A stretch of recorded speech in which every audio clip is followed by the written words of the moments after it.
right, buddy. Good morning. There's the 3-2-1, and we're rolling. Monday morning mailbag on a Tuesday afternoon, playoffs edition. Yes. That's it. Pretty We're rolling. darn excited. All right. Okay. One of the clumsiest intros we've had in a while. Without a 3-2-1, I'm lost. You really, here we go. 3-2-1 killed me. All right. I'll do a formal 3-2-1. 3-2-1, and we're rolling. Good morning and welcome to a Monday morning mailbag on a Tuesday afternoon. I'm Scott Belford, joined as always by the best co-host in the biz, Adam Mack. We are on a time limit, so we're going to be hustling through here. I'm actually in St. Cloud, Minnesota, about an hour outside of Minneapolis. Target Field is the end destination for me here by about 3:30 when opening pitch starts this Wildcard series, buddy. Very exciting. Very exciting. I'm, again, jealous that you're down there. Yeah, it was so not going to happen. We comb through all the interaction every week and answer as many questions as possible. Obviously, we're getting more and more Patreon members, which is amazing. I actually had a few more join. You probably have the names because you're on it, or did we? Do. Yeah, no, I'm ready to go. Look at me, totally ready to go here. Not stalling for time at all.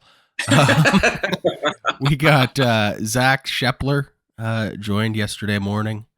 We also got Christopher DeYoung. Nice. Velocity joined us. Mish Velocity. Mish upped her Patreon from the $4 up to the $25, so she's going to be joining us on Zoom tomorrow night. So I'm excited. Super tier now. Yeah. Super tier. Super spectacular tier. Level of excellence. Retire the jersey number. So we go through Discord as well, which is now a Patreon exclusive. And of course, we will try to get to as many Twitter and other platform questions as we can. So let's get into it. I'll start with just a few that I know I've gotten a pile of. Number one was, and some iteration of this, very jealous of you, Scott. I don't know how you can just leave on a whim, but wish that I could do so as well. I'll tell you the secret. This is what you do, okay?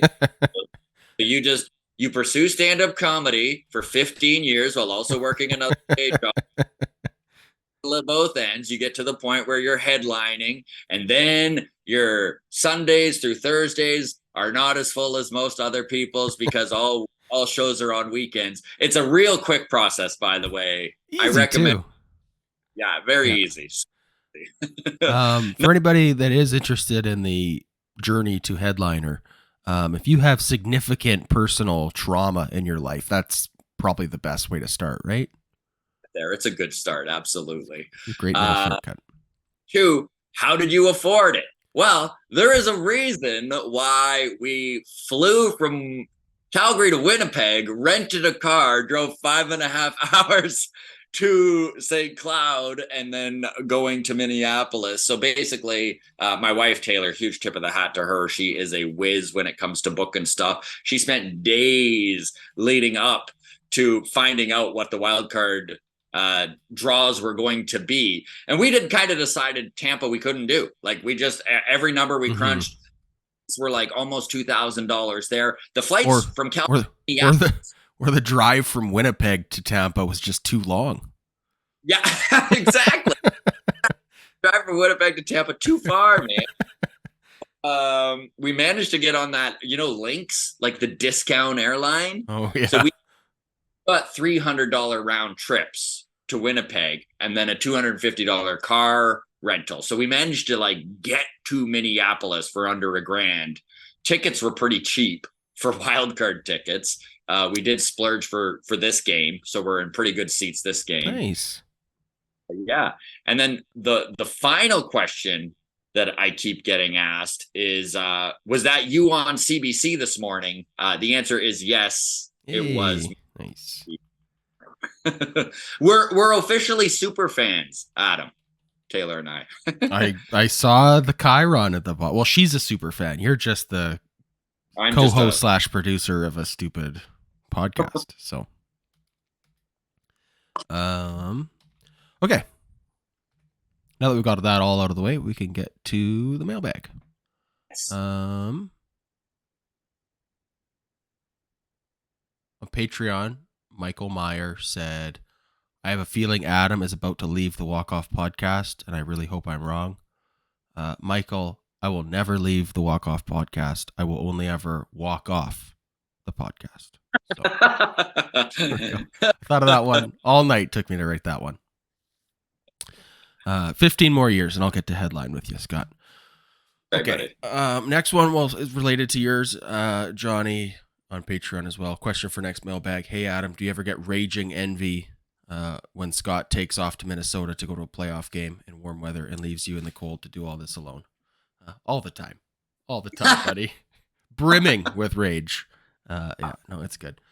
No, the thing with Scott is he doesn't have kids that he has to waste all his money on. So here I am signing up for hockey registrations and buying new gear and stuff. And he's like, I'll just spend my hockey registration money on flights to Winnipeg and tickets to the playoffs. How it worked out. Exactly how it worked out. I just want to address this really quick because I had literally dozens of DMs about this. Long toss. I'm sorry, guys. Like, I really do wish that we were seamless in the way we run technology. I know that long toss is a much more interactive show when we can go live and hear your comments right there as they happen. I prefer that. I honestly do. And Adam and I tried to run that this Sunday. I know it was very frustrating for everyone. It was frustrating on our end. Adam got it all set up and then he left the house. And then literally minutes after he's taking his daughter to hockey, it cut out. Nobody on that end. So we just had to record it.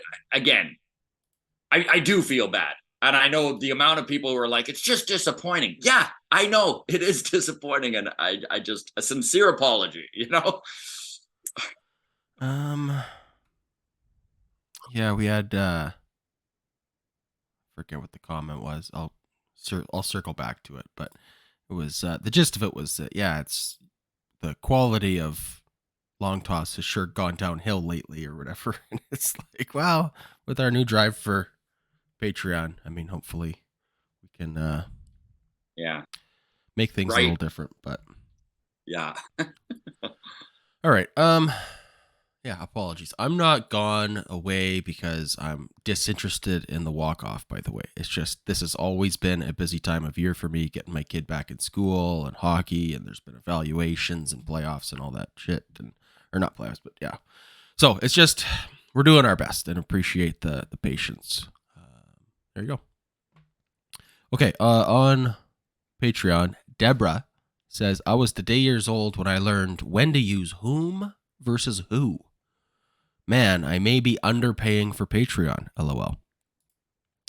On MLB Mondays yesterday, Scott, I explained the difference between who and whom. Yes, so well, I can't just give it away for free. I was about to just share my educational English skills. I know for a guy who talks like an idiot, I have a great understanding of how to use the English language perfectly. I just choose not to. So there you go. You can join Patreon to find this out. There you go. I used Tim Wakefield in my examples, and it was very timely and topical. Okay. Let's move on from there then. On Twitter yesterday, sorry if we're going through this quickly, guys. Scott's got to be out of his hotel room in 25 minutes, so trying to get to as many of these as we can. Darren James on Twitter DM'd us and said, hey guys, loving the pod. I just saw Barrios is pitching game 2. What the hell? Bassett has killed it all year. Why would you not use him? Great question. It is a great question. And so what I'm going to get you, Mr. Mac, to do while I kind of go over this, Jose Barrios' splits between right-handed and left-handed hitter, as well as Chris Bassett's, because that's what this breaks down to. Jose Barrios. So the Minnesota Twins are a left-handed heavy lineup. And if you look at the numbers, Jose Barrios' stats versus a left-handed heavy lineup is far superior to Chris Bassett's. Although Chris Bassett has had an incredible season. He hit that 200 inning mark, which is high for him, a real high way to end the season as well, with him completing that milestone. But Barrios, and I'll let you jump in here, Adam, if you got it up. Barrios stats versus lefties. Looks like opponent batting average 262, Chris Bassett 265. So not much of a difference, but he's been getting hit harder. The OPS plus versus lefties, Chris Bassett 125, Jose Barrios 107. So substantially less. Substantially better, yeah. The slugging percentage, Jose Barrios 450 versus lefties, 504 for Chris Bassett. Yeah. So he's getting hit hard. And that's the thing. Chris Bassett, his numbers are pretty comparable against lefties, except that he gives up more dingers. He gives up more hard hit balls. And I think that what the Jays are trying to do is, if they can give up one home run instead of two, it could be the difference between a loss. So I think the that's home run totals versus lefties, by the way, Jose Barrios, and it's basically same amount of batters faced, 406 versus 403. So let's just say basically the exact same. 16 home runs given up by Barrios to lefties, 21 by Chris Bassett. So a 25% increase, basically. Yeah. Chris Bassett also has that experience, has that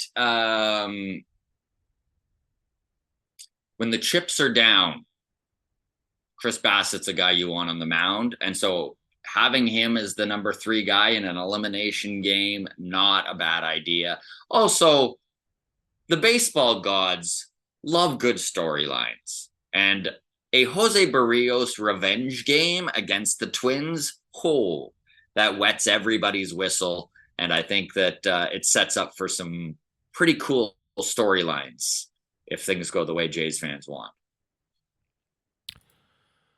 There we go. Yeah, I don't really have anything else to add on it other than that's I feel good with either option, really. I mean, so Adam, I was just going to ask you if you had a preference, and honestly, it's so marginal. I would have personally put Chris Bassett despite the numbers, but I'm not flipping. I'm fine with Barrios going game 2. Yep. Okay. Some stuff from Discord. Do you want to cover this? Yeah, sure. I can. Let me pull it up. Discord was a buzz with playoff talk the last couple days. Yes. And then Mustard Tiger kind of gave us a left turn here out of nowhere. And I play D&D with a dude in Baltimore. His dad was one of the architects that built Camden Yard. It's not really applicable to this conversation in any way, just throwing it out there. I love it. Awesome. Pretty cool. Oh, we got connects to the architect for Camden. Yeah, I'm a D&D guy myself, so I just want to know what Mustard Tiger, what his character is in his D&D campaign. I'm curious about that. So, Mustard Tiger, reach out, let me know. Then Rinks in Discord with some playoff predictions. Miami are frauds, so most likely going to be Phillies versus Atlanta. How Miami won more games than the Reds or the Cubs is nuts to me, but here we are. Rays went 4-2 versus the Rangers this year, but the games were a while back. Would not be surprised to see Texas take it, though. What are your thoughts on that, buddy? I mean, let's start with Miami. It's very impressive, the season that they have had. Kim Ang has to be incredibly pleased with the steps forward from this organization. Their pitching is still, honestly, a top 10 pitching staff in baseball, I think is pretty safe to say. Now, yes, Luis Arraez has been a godsend for the Miami Marlins and has really helped push them much closer to contenders. He has been a bum, Scott. He's only hit .314 in the second half of the season. What a loser. But I do need to agree with Rinks in that I can't see Miami getting past Philly. But that said, did anyone see the Mets losing last season? Did anyone see the Dodgers losing last season? The playoffs are a bit of a crapshoot, and if the pitching can hold fast for Miami, maybe they can steal 2 games against the Phils. I like it. This series, do you agree with Rinks that despite the fact Tampa took the majority of the games in their season series, that Texas probably the favorite?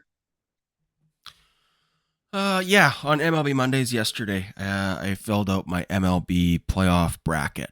And yeah, I had the Rangers taking it against the Rays. I think the Rays are a better team, and I know that the Rangers have been weirdly inconsistent through the last few weeks. They steamrolled us, and then I think got swept by the Royals right after that. So some inconsistency with the Rangers, but with Tampa Bay just being as injured as they are, I'm going with the Rangers to advance. So yeah, I'm with you there. I also have obviously the Blue Jays advancing.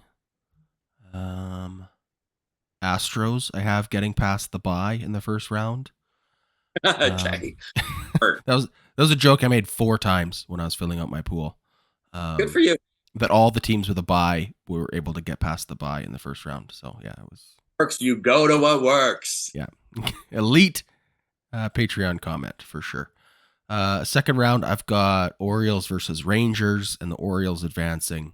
I've got Jays versus Astros, and the Jays advancing to find the Orioles in the conference series. In the NL, I've got the Phillies advancing against the Braves, and the Braves advancing. I've got the Brewers getting past the first round and then losing to the Dodgers. And I think, yeah, Blue Jays, Orioles, while the Braves and Dodgers battle it out. And then Blue Jays, Braves World Series. And we're going to get to shut Joel up once and for all with his Alex Anthopoulos boner. Ooh, I love that. So there we go.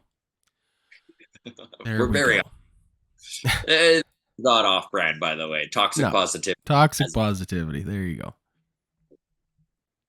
Season. All right. We talked also on MLB Mondays. We talked statistical winners, season leaders in different statistical categories. So we Shohei Ohtani, despite missing like a third of the season, still led baseball in home runs. So that was pretty impressive. Chris Bassett, notably, led the American League in wins this year. So with 16. Gary Gossman led the American League in strikeouts with like 230 something, I think. Spencer Strider led the National League with 280 something, which made me start to wonder. Which is insane because that Braves team has had the likes of John Smoltz, Greg Maddux, they've had Hall of Fame for that. Yeah. 300 strikeouts in a season is a significant milestone. Only 19 pitchers have done it in the modern era, which, by the way, dates back to 1900. So we need a new term other than modern era. I was like, when's the last time you think someone hit 300 strikeouts, Scott? 19 pitchers have ever done it. When was the last pitcher to hit the 300 strikeout milestone? The 80s? That's kind of what I thought. It was 2019. Justin Verlander and Garrett Cole both did it. Oh, wow. Yeah. And then there was, I can't think of the names off the top of my head, but 2018 and 2017 also saw pitchers hit 300 strikeouts. So that was, I think, just the era that we were in. Strikeouts were up. So, but it's still incredible. There you go. So that got us onto the topic of barrels, because that was a statistical category that was tracked on MLB.com that they were showcasing. Shohei Ohtani, I think for the 5th time in a row, led the American League in barrels.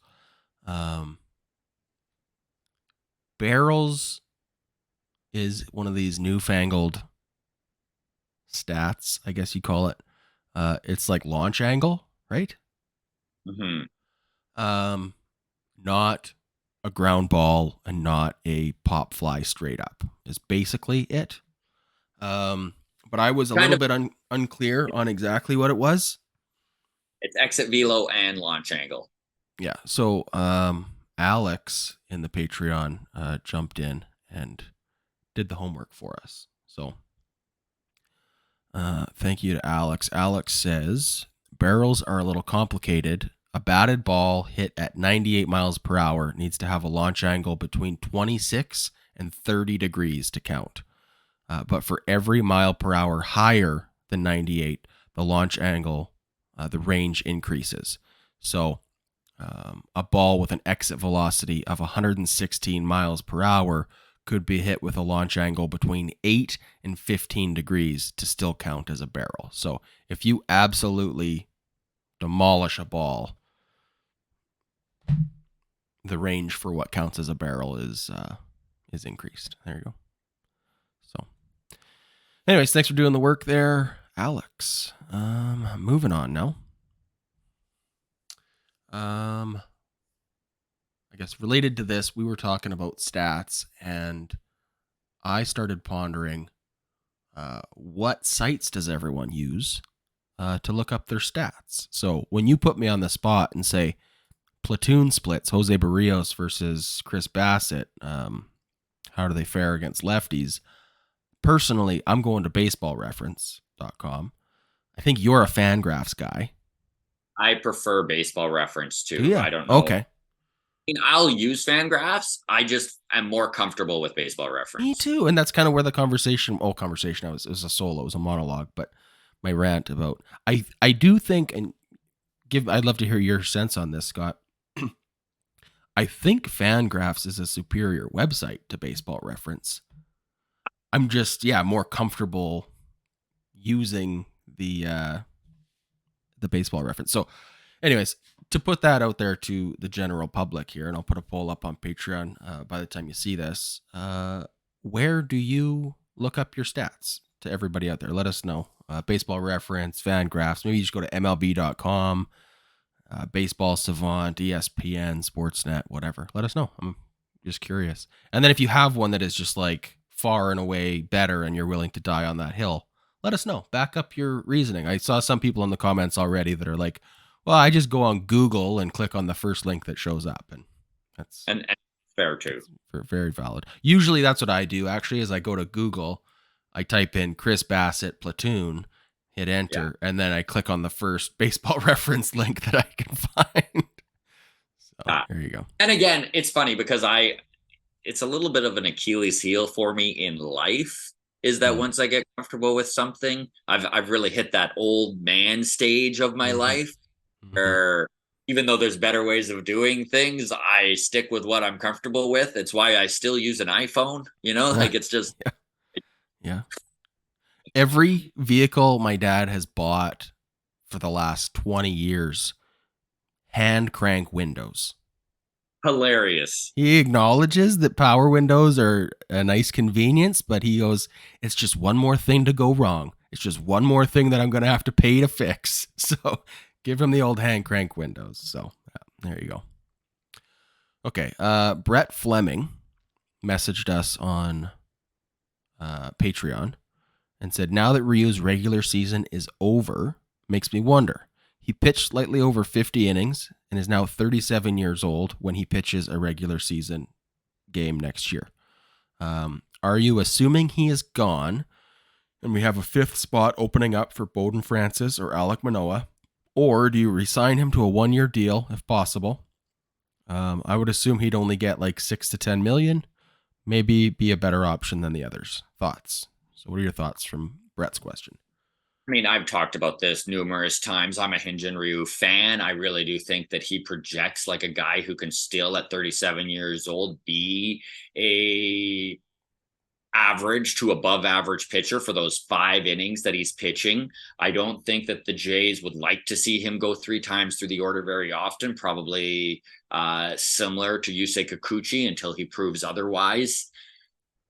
If you can get him for $6 to $10 million, I think you absolutely need to take that jump. with Hinge and Ryu. The question marks behind Alec Manoa and Bowden Francis going to this season, I think, is too big of a leap to not have a safety net, and Ryu would be perfect. The thing with Ryu is that he's never been a velo guy. He's coming off an injury and has played quite well. I know that the last couple of games he's been hit harder than Blue Jays fans would like to see. That said, as your fifth starter and the experience he has, I think he would be perfect in this scenario. I'm not saying that Bowden Francis couldn't be that guy, but it is expecting a lot from a dude who has never started in the big leagues. He's a guy who has always been that 2 or 3 inning long man. He's been very good for this Toronto Blue Jays club in 2023, but it is a big ask. Alec Manoa, I mean, who knows where the relationship between Alec and the organization is.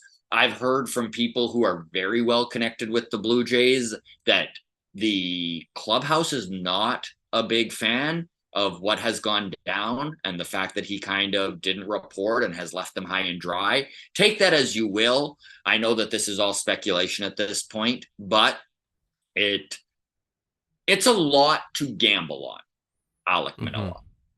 The smartest thing the Blue Jays can do, especially if it's just going to cost you that $6 to $10 million range, and that's probably pretty close to the range. Maybe he gets 12 million, and even that I'm okay with, to make sure, because, and this is the thing too, right? Ricky Tiedemann still isn't quite at the point where I think we can hang our hat on him being available starting out of spring training. He may pull the Alec Manoa. That's right? What I was going to say. Best case scenario, that's what it feels like, is dominate in AAA for April. We'll see you in May. Yeah, exactly. And if that's the case, you know what? There's lots of scenarios where eating $10 million on a guy that was a safety net isn't the end of the world. I think that it's a far better move. In fact, I even kind of feel that way about Matt Chapman in a qualifying offer. You know, I would never go out and say, let's try and sign him, but maybe you offer a qualifying offer. If he takes it, and it gives you a little bit more play when it comes to where Rolvis Martinez and Addison Barger are in their development. And it also allows you to have the best defensive bench piece in the league if some of these prospects take the next step forward. Qualifying offer for Matt Chapman. I wonder if he would be interested in that. Listen, it's $20.5 million. So Major League Baseball did increase it from 18.5 from last season. $20.5 million is a pretty darn good salary after the type of season that Matt Chapman had. Now, listen, Chapman still very well may be the most sought after third baseman on the market. And there may be teams willing to give him 3 or 4 years. And if that is the case, I think even if it's at a lower AV, he's going to take it. You know, like total if someone's money, out, lifetime earnings, he's got to consider, right? Right, exactly. Yeah. But Matt Chapman has gone from probably making $200 million over 6 to 8 years to very possibly taking a qualifying offer. I honestly can't think of a comparable of a drop off in a walk year like Matt Chapman has had, especially after the. It's the reverse Marcus Semien, isn't it? Truly. I mean, yeah, maybe he does a 1-year deal and it's just like, I got to work on my whatever was net. Maybe he was just a little bit injured this season, right? Like maybe he's just not quite, tight back or whatever. And he's like, I'm going to take the qualifying offer. I'm going to, re-roll it and try and rebuild my whatever it did in April and like he's not old. Payday. No. Like he's, what is he, 30-ish? 29. He'll be 30 next year. If he put up like 80%, 70% of what he did in April all season long next year, he's back in the 200 million talk. You're probably right. Right? So maybe, yeah, qualifying offer for Matt Chapman. I like that idea. Down draft picks. Yeah, there you go. Last one here. I know we're running out of time, so we probably won't get to it. Maybe we'll save it for next week, but it was just the Trevor Bauer is making his public pleas to clear his names. Do you have feelings on that, Scott? Did you see what he posted? I did see what he posted, and boy, those texts from the defendant or not the accuser, the victim / accused. I don't know what the right term is for them at this this point. It's not good, it definitely, but yeah. Wyatt on Patreon just said this sounds like an Amber Heard Johnny Depp situation, and I think that's a good comparable. People. All right, we'll leave it there, Scott. You got to go. I see the cleaning staff is knocking at your door trying to get in there. You got to go. You got to not really, Scott. Relax. Does a shoulder check. All right, enjoy your game. Good luck with your drive. Catch me a foul ball, would you? I will send pictures and I will join the Zoom party tomorrow briefly. Right. Atmosphere, vibes, Target Field. Go Blue Jays, go. Feel free to drop any comments into the YouTube comment section here. How do you feel about Matt Chapman and a qualifying offer? Would you be into re-upping on Hinge and Ryu on a 1-year deal? What are your thoughts on Alec Manoa? Is it just not going to happen anymore? We'll do a mega mailbag next week to kind of make up for this shorter one. Thank you, everybody. We appreciate your patronage. Feel free to join the Patreon if you would like to help the channel out a little bit. But honestly, just hitting that like button and subscribe is plenty of help. And we do appreciate all of you Grounds Crew members who follow the podcast and make talking baseball just that much more fun. All the best, everybody. Go Blue Jays, go. Take care. Cheers.